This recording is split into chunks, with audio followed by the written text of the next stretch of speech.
He is known all over the world as the happy face of house improvement.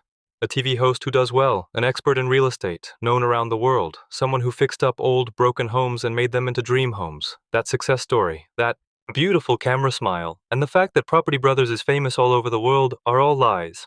There was a different life, a life with a lot of stress, debt, sickness, breakdowns, and fights that most people never saw. This story isn't just about how people did well. In this story, people managed to stay alive under a lot of stress. That's Drew Scott's story that no one has told before.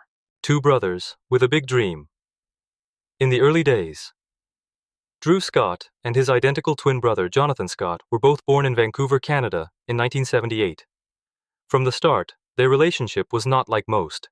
They were twins, but they also worked together, competed, and became partners in everything life threw at them. Their father worked in the stunt and theater business, which taught them early on how to be creative, take risks, and perform. Their mother gave them order, structure, on security. So, from the time they were kids, two things shaped them. Someone taught them how to dream.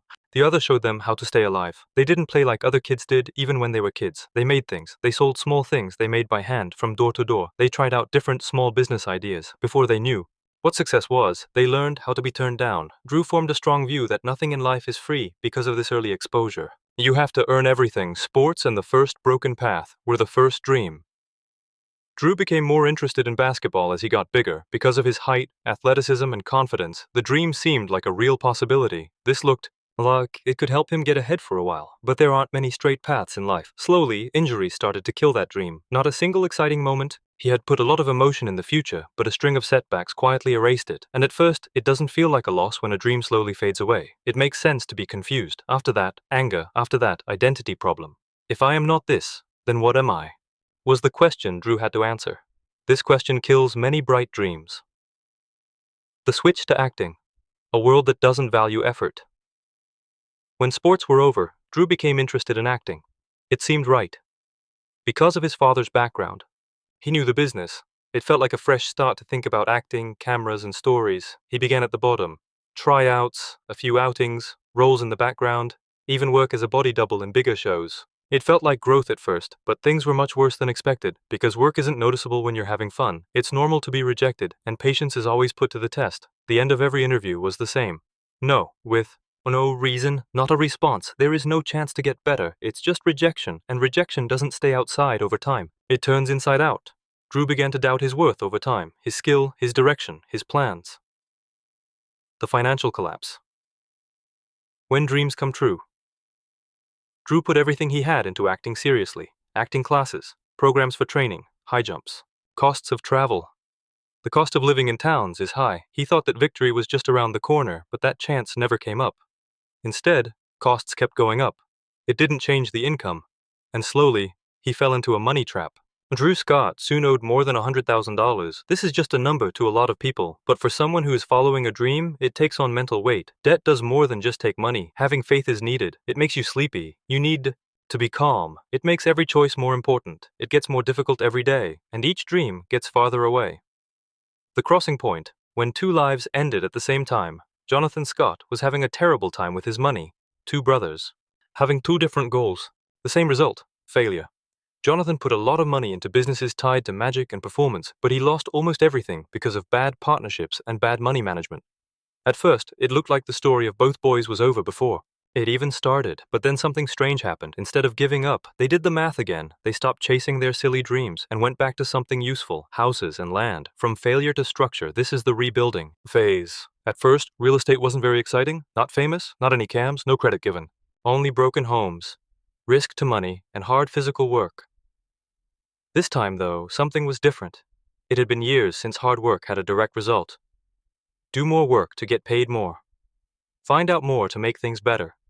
Get better at making choices to move forward. It was easy, and that ease of living brought back to Drew something that had been lost for years, control. Drew finally got his license to sell real estate. Along with Jonathan, they started to flip homes for real. Not as a side job. As a matter of fact, they worked in each home one at a time, one job at a time, putting back together what they had lost slowly. Over time, something very important happened. They didn't just get back on their feet financially. They changed who they were. Property Brothers is born after a breakthrough. By the late 2000s, TV networks were looking for new ideas for reality shows. The chance was there for Drew, a show that combines home improvement, emotional stories, and real estate. The most important choice, though, came next. He didn't pick a stranger, he picked his brother. Drew was in charge of negotiating, buying, and planning the real estate deal. Jonathan was in charge of remodeling, building, and designing. Along with each other, they made something special, brothers of property. At first, people didn't expect much, but the response happened right away and was very strong. People watched more than just houses being fixed up. They saw change happen. They saw family. Once they had failed, they saw hope, and that emotional link made the show famous all over the world. Global fame and the pressure you can't see. Everything got bigger as the show went on. More places to go, more offshoots, there are more duties, more stress at work, more hopes from the people. It was no longer just business for Drew Scott. He was now famous all over the world for being on TV. But fame comes with a price. The more you rise, the less in charge you feel. Time goes away. There is no more privacy. Rest goes away.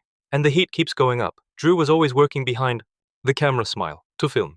Taking trips, taking care of production, getting more business names, and slowly, his body started to give him signs that something was wrong. The unknown illness is when the body starts to fail quietly. By 2019, it was clear that something was wrong. It began small, always feeling tired. After that, stomach problems. After that, heat sensitivity. Then extreme tiredness after doing something easy. Drew thought his body was turning off, but no one could say why. A lot of tests were done by doctors. Experts came up with ideas. Things didn't get clear though. At the same time, shooting kept going, because production schedules don't pause for illness, but our bodies do. Drew was already past his limit. It felt like each day was worse than the last. He kept ignoring it until he finally couldn't. There was something very bad going on. The disease, mercury poisoning and constant fatigue. The truth finally came out after months of not knowing. Chronic tiredness syndrome and mercury poisoning together. This is a dangerous mix, one that made sense of symptoms for years, but also needed a long time to heal. There was no easy way out. There is no quick fix. Healing will be slow. Drew quit his job, mostly about treatment. Recovery was the main goal. Dedicated to starting over with his body, someone who was used to always getting things done felt like they had failed when they slowed down. We had to slow down this time to stay alive. Love and marriage, a fresh start for your emotions. Drew found something stable while he was getting better. Love. He met Linda Fan, a strong and artistic woman, who knew him for more than his fame. It took time for them to get together. No quick fixes. Don't try to make things perfect, only a real bond. In 2018, they got married, and for a moment, everything felt right again. But things never stay the same. There was another task ahead. Infertility struggle. A quiet war of emotions. Linda and Drew wanted to have a child. They made plans for it. They wished it would happen. They got ready for it on an emotional level. But reality didn't answer. Years passed by in months, and nothing took place. Medical problems made things more difficult. They tried treatments to get pregnant, cycles of IVF, mood swings and downs, hope and failure happening over and over again. This was more than just a physical problem. Emotional weariness is what breaks people down slowly from the inside. They didn't stop though, even if it hurt, even when it was hard. They didn't stop, all at once. When I became a father, everything changed. Everything finally changed in 2022. Drew had a child. After years of hardship, sickness, debt, and mental stress, he finally got to hold his kid. Everything made sense at that moment. Every hard chapter led to this point. After that, their family was complete when their second child was born. This wasn't just happiness for Drew, it was good for you. The last truth is that success always comes with a price. Drew Scott has more to his life than just success. It's called endurance. It is being rebuilt after falling down. It's making it through tough times when nothing seems possible. Behind every well-done TV moment, behind every home improvement project is. Behind every news story about a world success. People never saw the years of hard work that went on. Debt, sickness, breakdown of emotions, weakness, loss. Drew kept going, though. It's not because things were simple, but because there was no way to stop. Final thought, people who seem to be doing the best sometimes. Most of the hard work was done by people who worked behind the scenes. One of those stories is Drew Scott. A gentle warning that what you see is not always what you get. It's what someone gets through in silence.